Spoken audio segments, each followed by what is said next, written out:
स्वागत है आपका प्राइम टीवी के खास कार्यक्रम हेल्थ मंत्रा में और मैं हूं आपके साथ स्वप्निल यादव। आज हमारे साथ इसी कड़ी में स्टूडियो में मौजूद हैं किंग जॉर्ज मेडिकल यूनिवर्सिटी के एसोसिएट प्रोफेसर और डिपार्टमेंट ऑफ न्यूरोलॉजी के डॉक्टर प्रवीण कुमार शर्मा। तो डॉक्टर प्रवीण, आपका बहुत बहुत स्वागत है हमारे खास कार्यक्रम हेल्थ मंत्रा में। नमस्कार, सभी दर्शकों को मेरा नमस्कार। ठंड का दौर शुरू है और ऐसे में शीत लहर के कहर से हर कोई परेशान है और ये कहर इतना बढ़ता जा रहा है कि अब कई बीमारियों ने दस्तक दे दी है।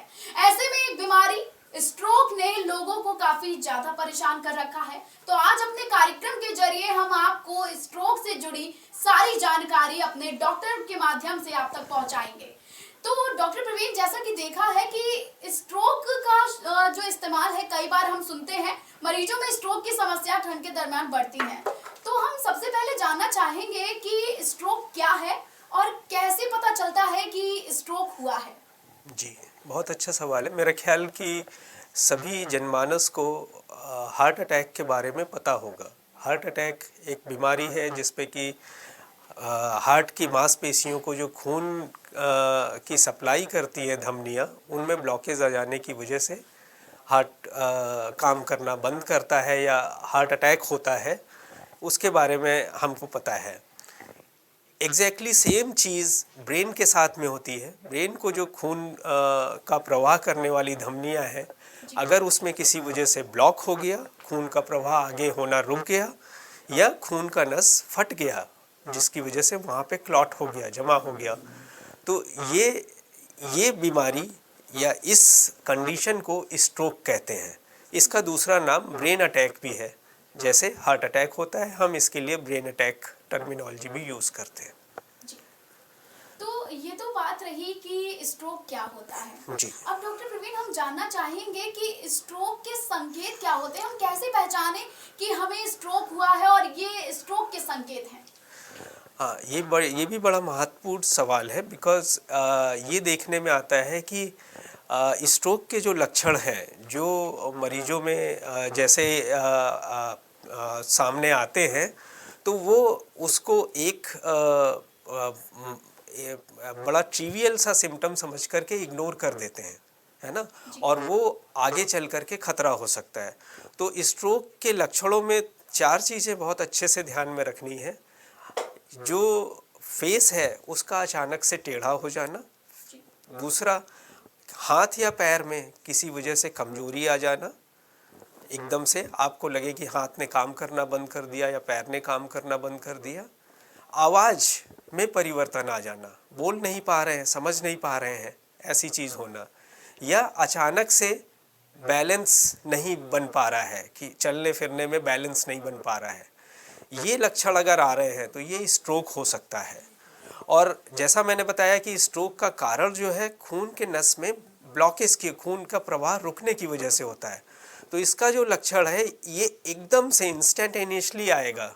आप बैठे हो, काम कर रहे हो, सो रहे हो, सो करके उठे हो और एकदम से आपको लगता है कि हाँ, शरीर में इस तरीके की दिक्कत हुई है, तो ये स्ट्रोक का लक्षण हो सकता है। और इसके लिए बहुत ज़रूरी है कि आप तुरंत जो निकटतम हेल्थ सेंटर है वहाँ पर जा कर के सलाह लें। जी। तो ये तो डॉक्टर प्रवीण ने बताया कि आप कैसे पहचानेंगे कि स्ट्रोक हुआ है। संकेत बताए उन्होंने कि आप इन संकेतों के मिलते आप जान सकते हैं कि आपको स्ट्रोक का अटैक आ सकता है, स्ट्रोक हो सकता है। लेकिन डॉक्टर प्रवीण, जानना चाहेंगे कि स्ट्रोक के कारण किन वजहों के चलते स्ट्रोक होता है, क्योंकि कई बार हम नहीं समझ पाते हैं कि हमें स्ट्रोक हुआ है। तो पहले से जो सिम्टम्स हैं वो कौन कौन से सिम्टम्स नजर आते हैं और किन किन वजहों के चलते हमें स्ट्रोक हो जाता है। जी, तो स्ट्रोक जो है, स्ट्रोक के मुख्य कारण जैसे हार्ट अटैक के कारण होते हैं वो ही हैं, है ना। इसमें कई कारण ऐसे हैं जो कि जिनको हम परिवर्तित नहीं कर सकते। जैसे एज के साथ में, जैसे जैसे एज आगे बढ़ेगी स्ट्रोक का रिस्क बढ़ता जाता है। 75 साल के बाद पे आगे की एज में स्ट्रोक का रिस्क जो है, जो 40 साल की एज के इंसान के से कई गुना ज़्यादा होगा, है ना। ऐसे ही कुछ ये जेंडर डिफरेंसेस हैं कि जैसे मेल्स जो जेंडर वाले हैं इनमें हो सकता है स्ट्रोक का रिस्क, पर्टिकुलर टाइप के स्ट्रोक का रिस्क ज़्यादा हो, है ना। जेनेटिक फैक्टर हैं कि फैमिली में अगर स्ट्रोक की बीमारी कई लोगों को कई जनरेशन में हुई है तो हो सकता है कि वो भी हो।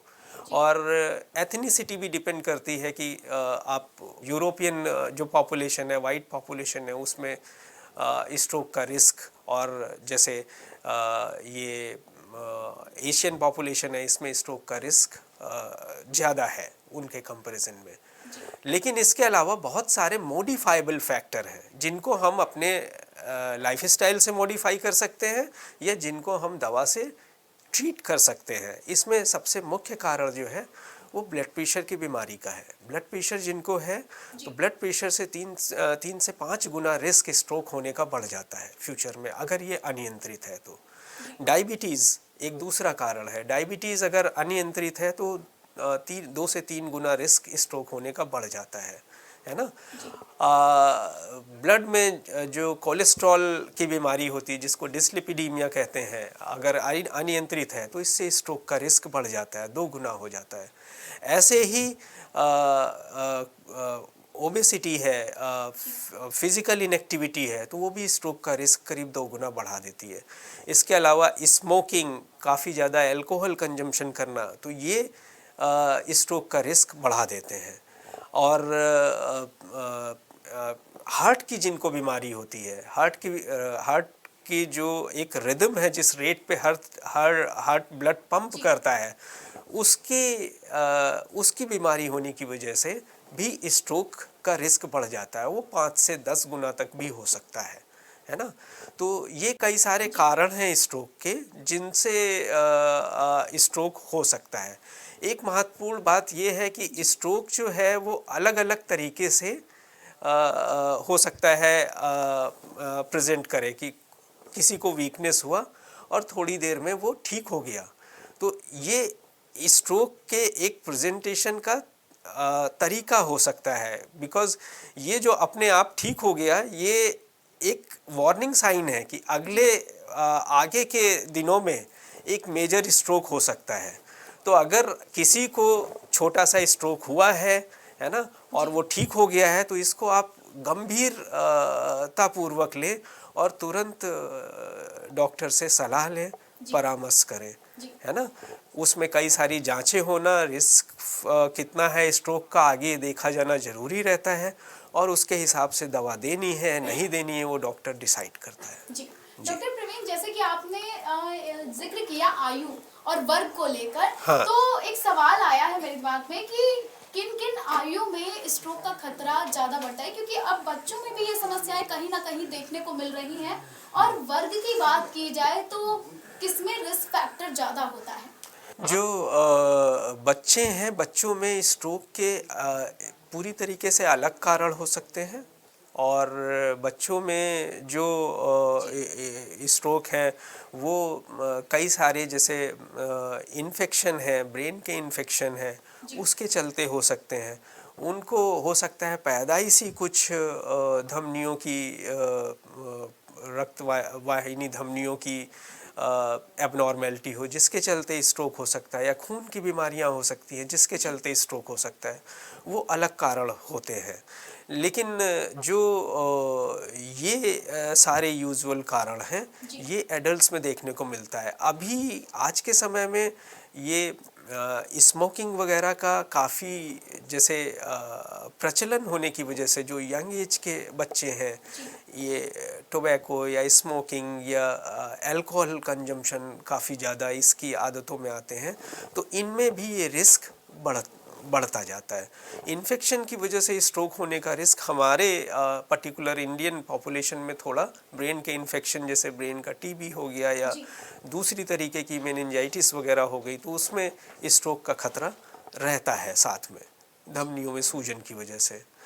तो हमने आपको बताया कि क्या कारण है, कैसे स्ट्रोक होता है, कैसे पहचाने, संकेत क्या क्या मिलते हैं, हमने डॉक्टर प्रवीण के जरिए आपको बताया।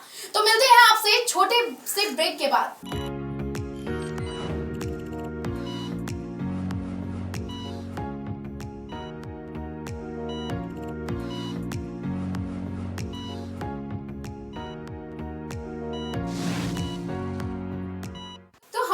बताया कि स्ट्रोक क्या है, कैसे होता है, कैसे पता चलता है, इसके संकेत क्या है और कारण क्या है। अब डॉक्टर प्रवीण, हम जानना चाहेंगे कि कारण तो पता चल गए, अब इलाज क्या है स्ट्रोक का और किस किस स्टेज पर कैसा कैसा इलाज हम मरीजों को देते हैं और उन्हें लेना चाहिए। बहुत अच्छा सवाल है। आज से करीब 25 से 30 साल पहले इस बीमारी का कोई ट्रीटमेंट नहीं था। लेकिन आज की डेट में ट्रीटमेंट अवेलेबल है, और ट्रीटमेंट में जाने से पहले मैं स्ट्रोक के जो दो प्रमुख प्रकार हैं उसके बारे में थोड़ी सी जानकारी देना चाहूँगा। 85% करीब स्ट्रोक जो है वो खून के नस में ब्लॉक होने की वजह से होते हैं। जैसे हार्ट अटैक में जो खून के नस में ब्लॉक होने की वजह से हार्ट अटैक होता है, 85% स्ट्रोक इस वजह से होते हैं, और 15% स्ट्रोक ऐसे कारणों की वजह से हो सकते हैं जिनमें खून का नस फट जाता है, अनियंत्रित ब्लड प्रेशर की वजह से या दूसरे कारणों की वजह से। तो ये जो 85% स्ट्रोक हैं जिनमें खून के नस में ब्लॉक होता है, इस ब्लॉकेज को खोलने के लिए एक दवा आज की डेट में अवेलेबल है। वो ज़रूरी नहीं है सारे पेशेंट्स में सक्सेसफुल हो, लेकिन वो जो स्ट्रोक से जैसे 25% पेशेंट रिकवर करते हैं, तो इसका डबल 50% इस दवा के बाद में कम्प्लीटली रिकवर कर सकते हैं। ये इस दवा को लेकिन आप एक निश्चित समय में ही दे सकते हैं, और वो गोल्डन पीरियड जो है 4.5 आवर का होता है। एक बात ये बहुत समझने वाली है कि हमारे ब्रेन में करीब 100 बिलियन ऐसे सेल्स होते हैं जो कि मस्तिष्क का सारा काम करते हैं, न्यूरॉन्स जिनको बोलते हैं, और स्ट्रोक होने पे, एक स्ट्रोक होने पे करीब 3 बिलियन न्यूरॉन ख़त्म हो जाते हैं। और ये जो है, ये ऐसा नहीं कि एकदम से ख़त्म हो जाएंगे, ये टाइम डिपेंडेंट है। हर सेकंड करीब 30 से 32 हज़ार न्यूरॉन ख़त्म होते हैं। तो अगर टाइम रहते उस ब्लड वेसल को हम खोल देते हैं तो हम ये डैमेज को कम से कम कर सकते हैं और रिकवरी फास्टर हो सकती है ना। तो ये जो दवाएं हैं क्लॉट बस्ट करने की, ये आजकल सभी जगहों पे मोस्ट ऑफ द हॉस्पिटल में अवेलेबल है। जिस हॉस्पिटल में सीटी स्कैन की फैसिलिटी अवेलेबल है, वहाँ पे सबसे पहले स्ट्रोक के मरीज को जाना चाहिए, क्योंकि जैसे हार्ट अटैक में ईसीजी हम करते हैं, वैसे ब्रेन के अटैक की जानकारी के लिए हमको सीटी स्कैन करना है। और सीटी स्कैन की खूबी ये है कि उसमें ब्रेन हैमरेज है कि नहीं, ये चीज़ हमें देखना रहता है। ब्रेन हैमरेज नहीं है तो इसका मतलब क्लॉटिंग हुआ है और हम क्लॉट बस्ट करने वाली दवा दे सकते हैं। अगर ब्रेन हैमरेज के मरीज को हम क्लॉट बस्ट करने वाली दवा दे देंगे तो वो हैमरेज को और बढ़ा देगा, खतरा बढ़ा देगा। ठीक है, तो ये दवा आज की डेट में अवेलेबल है, जिसको हम 4.5 घंटे में दे सकते हैं।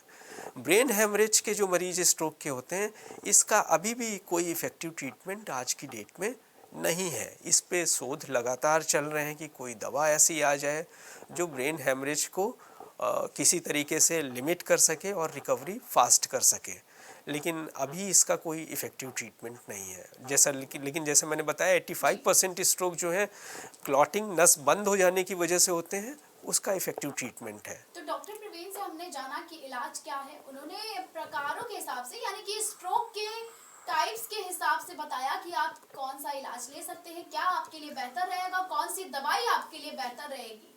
लेकिन डॉक्टर प्रवीण, हम जानना चाहेंगे कि ये तो इलाज की बात हो गई और आपने दिल के दौरे का जिक्र किया। हाँ। तो दिल के दौरे में और स्ट्रोक में क्या अंतर है, क्योंकि कई बार लोग दिल के दौरे को स्ट्रोक समझ लेते हैं और स्ट्रोक को दिल का दौरा समझ लेते हैं। दिल का दौरा, जो दिल के दौरे की जो लक्षण है या इस बीमारी के बारे में मुझे लगता है कि जनरल पॉपुलेशन को बहुत अवेयरनेस है। किसी को भी छाती में दर्द हुआ और वो थोड़ा बहुत बाएं हाथ में जा रहा है, कुछ ऐसा हो रहा है, तो उसको लगता है कि कहीं कोई खतरा तो नहीं है ना, इमीडिएटली हॉस्पिटल पहुंच जाता है।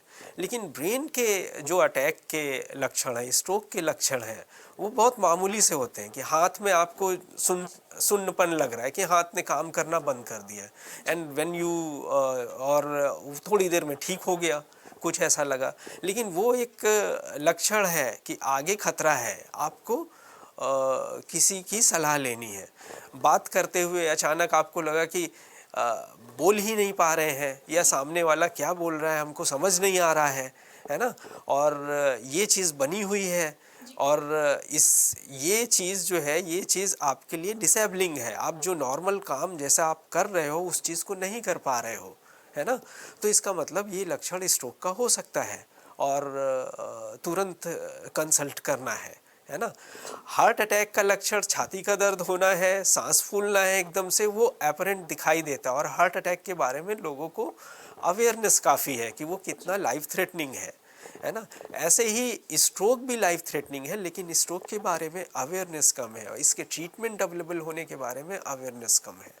तो ये जानना जनमानस के लिए बहुत महत्वपूर्ण है। जी। तो ये तो बात हो गई स्ट्रोक की, लेकिन क्या डॉक्टर प्रवीण ऐसा होता है कि स्ट्रोक हो गया हाँ। लेकिन कई बार इसका एहसास नहीं होता है? ये कब होता है, कौन सी कंडीशन में होता है और ऐसा क्यों होता है कि स्ट्रोक कई बार एहसास भी नहीं होता है कि हमें स्ट्रोक हुआ है? जी ये महत्वपूर्ण सवाल है लेकिन जैसे एज एडवांस करती है ना? ब्लड प्रेशर, शुगर आप मरीज का कंट्रोल में नहीं है, अनियंत्रित है और अगर दवा नहीं ले रहे हैं तो हम उसको मॉनिटर भी नहीं कर रहे हैं। तो ऐसे में जैसे ब्रेन के जो स्ट्रोक है ना वो डिपेंड करते हैं कि किस तरीके की खून की नस ब्लॉक हुई है। तो खून की नस मोटी है फिर वो आगे होकर के पतली होती चली जाती हैं, ब्रेन के हर हिस्से में पहुंचना है ना? तो मोटी नस अगर ब्लॉक होगी कुछ तो उसके लक्षण इमीडिएटली आ जाएंगे, समझ में आ जाएंगे। बहुत बारी होता है कि वो ऐसी जगह पे पतली सी नसें हैं जो ब्रेन बॉडी का कोई ऐसा इम्पॉर्टेंट फंक्शन नहीं सबसर्व कर रहा है, उस जगह पे ब्लॉक हुआ तो वो छोटा सा क्लॉट साइलेंट क्लॉट जैसा पड़ा रहेगा और पता नहीं चलेगा। और ये जो है आगे यही क्लॉट्स का नंबर बढ़ता चला जाएगा और ये फिर दूसरे तरीके के लक्षणों के साथ में प्रेजेंट कर सकता है, जैसे याददाश्त धीरे धीरे कमज़ोर हो रही, चलने फिरने में दिक्कत हो रही है। और जब हम ब्रेन का कुछ इमेजिंग जैसे सीटी स्कैन या एमआरआई करते हैं तो वो क्लॉट्स डिटेक्ट होते हैं, ये चीज़ हो सकती है। तो इसके लिए सबसे महत्वपूर्ण ये चीज़ है कि जो रिस्क फैक्टर है, जैसे मैंने बताया कि ब्लड प्रेशर, शुगर की समस्या होना और स्मोकिंग जैसी अगर ये हैबिट है तो ये छोटे छोटे स्ट्रोक होने का खतरा बना रहता है। तो इनको नियमित रूप से आपको मॉनिटर करना है और टाइम टू टाइम डॉक्टर से सलाह लेनी है। मेरी सलाह ये है कि किसी भी दवा को आप बिना डॉक्टर के परामर्श के अपनी तरफ से बंद नहीं करें। तो डॉक्टर प्रवीण, ये तो बात हो गई कि स्ट्रोक कई बार हमें साइलेंट स्ट्रोक कह सकते हैं कि साइलेंट स्ट्रोक भी आते हैं, लेकिन हमें अवेयर रहना चाहिए। हाँ। क्या सही मायने में स्ट्रोक से निजात मिल सकती है? क्योंकि कई बार प्रश्न आता है लोगों का कि सारी बीमारियों से निजात मिल सकती है लेकिन कुछ बीमारियां ऐसी हैं कि जिनसे निजात नहीं मिलती। तो क्या स्ट्रोक भी उन्हीं बीमारियों में से है या फिर इससे निजात मिल सकती है?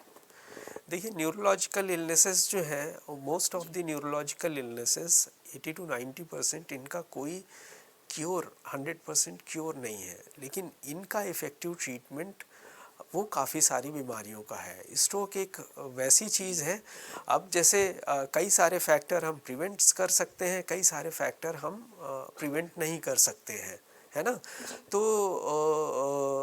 सेम चीज़ जिसको हम प्रिवेंट कर सकते हैं, अगर हम उसको सही समय पे रोक करके रखते हैं तो आगे अगर इसके स्ट्रोक के अटैक होने के चांसेस ऐसे ऐसे उसी से लाइफ को खतरा होने का चांस कम हो जाता है। एक चीज़ महत्वपूर्ण ये है कि स्ट्रोक दुनिया भर में तीसरा लीडिंग कॉज ऑफ डेथ तो है, लेकिन ये वर्ल्ड का सबसे बड़ा कारण डिसेबिलिटी का है। स्ट्रोक में जो जान को खतरा है ना, वो डिपेंड करता है टाइप ऑफ स्ट्रोक क्या है, लेकिन वो करीब 25% तक रहता है। लेकिन डिसेबिलिटी काफ़ी ज़्यादा पेशेंट्स में रह सकती है। डिसेबिलिटी का मतलब कि उसको अपनी डे टू डे एक्टिविटीज़ में सपोर्ट की ज़रूरत पड़ सकती है, किसी दूसरे पर्सन की सपोर्ट पड़ सकती है, या वो बेड पे ही रह सकता है। तो किसी स्ट्रोक की वजह से डिपेंड करता है कि वो कितना बड़ा किस जगह का स्ट्रोक है, और डिसेबिलिटी जो हैंडी या पैरालिसिस जो है वो चीज़ बनी रह सकती है, और वो डिसेबिलिटी से रिकवरी फिर अच्छे रिहेबिलिटेशन पे डिपेंडेंट रहती है। और अगर से कि 6 महीने के बाद में भी वो बनी है तो इसका मतलब कि वो डिसेबिलिटी कुछ परमानेंट टाइप ऑफ डिसेबिलिटी बनी रह सकती है। तो इसको लेकर के लोगों के मन में ये आता है कि ये स्ट्रोक की बीमारी ठीक नहीं हुई है ना, लेकिन वो रिहेबिलिटेशन उतना ही इम्पॉर्टेंट है जितना ज़्यादा वो एक्टिव फिज़िकली एक्टिव रहेंगे उतना जल्दी वो रिकवर करेंगे। ये चीज़ें हैं, बिकॉज जो जिस एरिया में खून का दौरान ख़त्म हो गया, जो क्लॉट बन गया, वो ब्रेन का परमानेंट डैमेज्ड एरिया है। उसको हम बढ़ने से रुक जाए, इसके लिए वो क्लॉट लाइस करने वाली दवा 4.5 घंटे के अंदर दे सकते हैं, और अगर बड़ी नस में ब्लॉक है तो क्लॉट को निकाला जा सकता है। ये चीज़ें की जा सकती हैं, है ना। लेकिन जो डैमेज्ड एरिया है उसकी रिकवरी आगे चल कर के रिहेबिलिटेशन बहुत अच्छी तरीके से जो एक्टिव फिजियोथेरेपी शेड्यूल है इससे इम्प्रूवमेंट होता है। जी। तो डॉक्टर प्रवीण, ये तो हमने जाना कि मतलब किन कंडीशन में स्ट्रोक का जो खतरा है, लेकिन आपने अभी एक टर्म यूज किया कि बेड पर भी पेशेंट आ सकते हैं। हाँ। उनकी डिसेबिलिटी जो है वो बढ़ जाती है, मतलब उनकी बॉडी एक्टिव नहीं होती है। लेकिन क्या अब एक प्रश्न उठ रहा है कि क्या कोमा जैसी जो चीजें हैं वो भी स्ट्रोक में देखने को मिल सकती हैं क्या? बिल्कुल बिल्कुल, ये चीज़ क्वाइट पॉसिबल है। और ज़्यादातर ब्रेन हेमरेज वाले जो स्ट्रोक होते हैं, है ना, उसमें ये इस तरीके का कि मरीज का कोमा में चला जाना का खतरा ज़्यादा रहता है। ब्रेन के ऐसे हिस्से हैं जो कि हमारी कॉन्शियसनेस से रिलेटेड है ना, जो हमको कॉन्शियस एंड अवेयर रखते हैं हर अपनी सराउंडिंग के लिए, इंटरनल नीड्स के लिए। अगर उस एरिया में क्लॉटिंग हो गया या ब्रेन हैमरेज हो गया तो मरीज कोमा में जा सकता है ना। तो जैसे ब्रेन हैमरेज के जो मरीज हैं उनमें बहुत ये खतरा ज़्यादा रहता है, क्योंकि ब्रेन हैमरेज में बहुत तेज़ी से सूजन चारों तरफ बढ़ती है, और वो कह लो कि एक तरीके से थोड़ा सा इरिटेटिव ज़्यादा होता है, तो मटेरियल ज़्यादा रहता है, तो इट कैन कॉज मतलब क्लाउडिंग ऑफ कॉन्शियसनेस, ये चीज़ें रहती हैं। और बड़ा ब्रेन हेमरेज है, वॉल्यूम ज़्यादा है, 60 ml से ज़्यादा है, तो लाइफ को खतरा ज़्यादा रहता है। जी। तो डॉक्टर प्रवीण, ये तो रही कि कोमा में जाने के भी चांसेस बढ़ जाते हैं, लेकिन एक सवाल और भी उठता है कि ठंड का मौसम चल रहा है, तो क्या सही मायने में स्ट्रोक का खतरा ठंड में ज़्यादा बढ़ता है कि गर्मियों में? क्योंकि कई बार लोगों में ये असमंजस होता है, वो समझ नहीं पाते हैं कि ठंड में ज़्यादा ये स्ट्रोक का जो पेशेंट है वो ज़्यादा बढ़ते हैं कि गर्मियों में। ये कुछ इन शोध पत्रों से भी पता चलता है। वैसे ओवरऑल एक्सपीरियंस भी ऐसा है कि ठंडी के मौसम में स्ट्रोक के मरीजों का हॉस्पिटल में एडमिशन बढ़ जाता है, स्पेशली जिनके ब्रेन में क्लॉटिंग होती है। हमारा जैसे मेडिकल कॉलेज जो है टर्शियरी रेफरल सेंटर है, और जिस तरीके की पॉपुलेशन यहाँ पे आती है तो उसमें हम अपने सेंटर में देखते हैं कि 40 to 50% ये ब्रेन हेमरेज के मरीज हैं।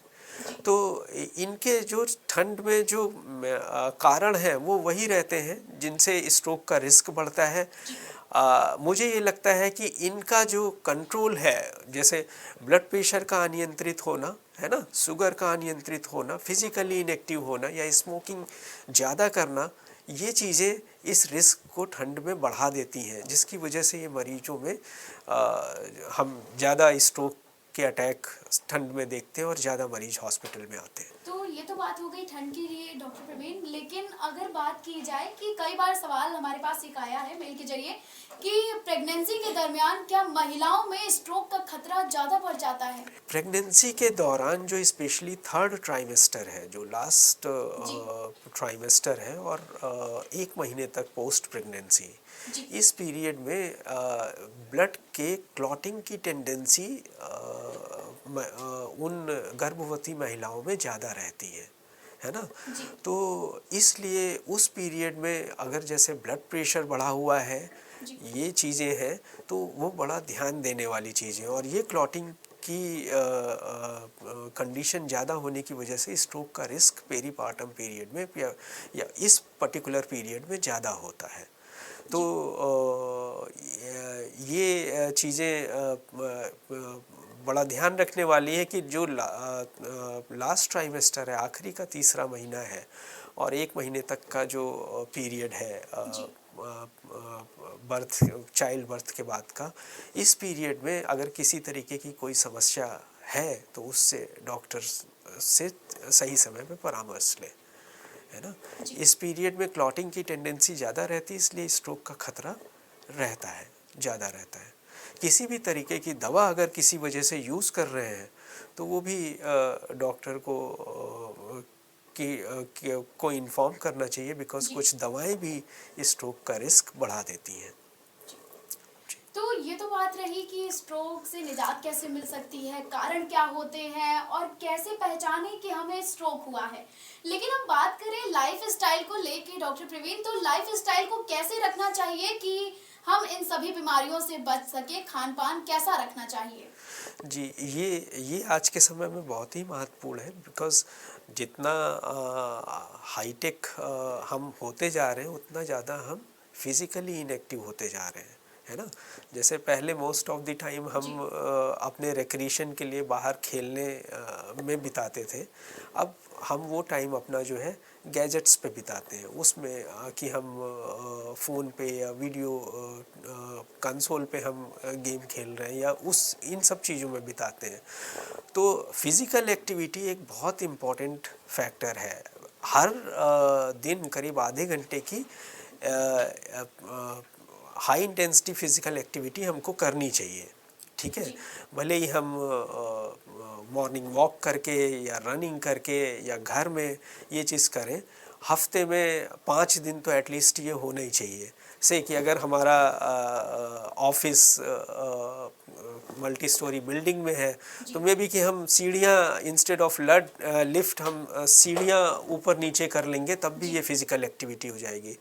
तो ये हमको अपने डे टू डे का जो वर्क है ना, उसी में ही हमको देखना है कि किस एक्टिविटी से हम अपना वो जो टारगेट है वो पूरा कर लेते हैं। एटलीस्ट हम मिनिमम 6000 स्टेप्स तो रोज़ चलें, पैदल चलें, ये चीज़ ज़रूरी है। दूसरा ये है कि खाने पीने में हमारे आज की डेट में ये चीज़ हो गया है कि भाई जितना भी फ्रूट्स हमारी डाइट का इम्पॉर्टेंट पार्ट होना चाहिए, है ना। और तली हुई चीज़ें, हाई फैट कंटेनिंग चीज़ें, शुगर वाली चीज़ें, इनको हमें कम से कम खाना चाहिए, ठीक है। और हमारा जो फूड इंटेक भी है वो जैसे भूख लगा है तो उसको 100% होने की का वेट नहीं करना है, 80% तक पे वी कैन स्टॉप, ये चीज़ होनी चाहिए। जी, तो हमने जाना कि स्ट्रोक कैसे होता है, क्या होता है, कैसे पता चलता है, लाइफ स्टाइल को कैसे रखना चाहिए। आज हमने डॉक्टर प्रवीण के माध्यम से आपसे स्ट्रोक से संबंधित सभी सवालों के जवाब आप तक पहुंचाए हैं। तो डॉक्टर प्रवीण, हमारे साथ जुड़ने के लिए आपका बहुत बहुत धन्यवाद। तो खबरों का सिलसिला लगातार जारी रहेगा। फिलहाल हमारे प्रोग्राम से हमें दीजिए इजाजत और आप देखते रहें प्राइम टीवी।